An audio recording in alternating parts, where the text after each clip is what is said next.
भागवत कथा छठी कथा ध्रुव चरित्रे। प्रस्तावनाएं। इस कथा में हम एक बालक की अद्भुत भक्ति और दृढ़ संकल्प की कहानी जानेंगे, जिसने अपनी तपस्या से भगवान विष्णु को प्रसन्न किया। यह कथा हमें सिखाती है कि सच्ची भक्ति और अटूट संकल्प से कुछ भी प्राप्त किया जा सकता है, चाहे परिस्थिति कैसी भी हो। कथा का आरंभ। बहुत समय पहले की बात है।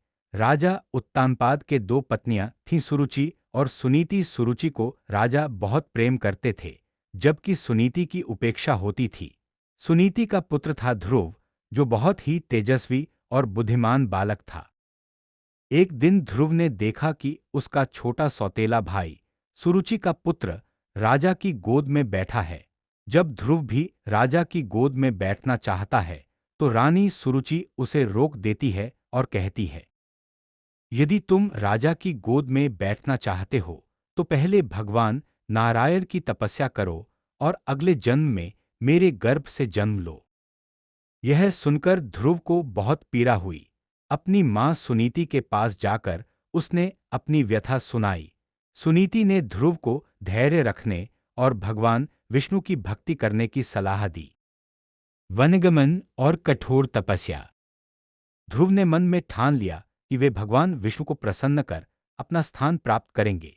वे मां की आज्ञा से वन की ओर चल पड़े। मार्ग में देवर्षि नारद उन्हें मिले और उन्होंने ध्रुव को समझाने की कोशिश की कि वे इतने छोटे हैं और जंगल में इतनी कठिन तपस्या नहीं कर सकते।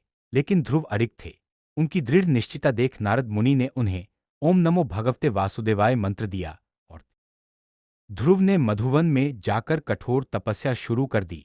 पहले वे केवल फल खाकर तपस्या करने लगे, फिर केवल पानी, और अंत में उन्होंने श्वास भी त्याग दिया और सिर्फ भगवान का ध्यान करने लगे। उनकी तपस्या इतनी कठोर थी कि पूरे ब्रह्मांड में हलचल मच गई।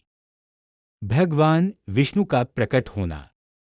ध्रुव की घोर तपस्या से भगवान विष्णु प्रसन्न हुए और अपने दिव्य स्वरूप में प्रकट हुए।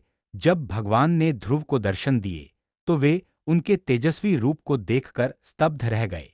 भगवान ने कहा, वत्स, मैं तुम्हारी तपस्या से अत्यंत प्रसन्न हूं, वर मांगो। ध्रुव को समझ नहीं आ रहा था कि वे क्या मांगे। वे तो भगवान के प्रेम में ही खो चुके थे। उन्होंने कहा, प्रभु, अब तो मुझे केवल आपकी भक्ति चाहिए। भगवान विष्णु ने उन्हें आशीर्वाद दिया और कहा कि वे ध्रुव तारे के रूप में अमर रहेंगे, जो सदा स्थिर रहेगा और सभी नक्षत्रों से ऊंचा होगा। कथा से सीख।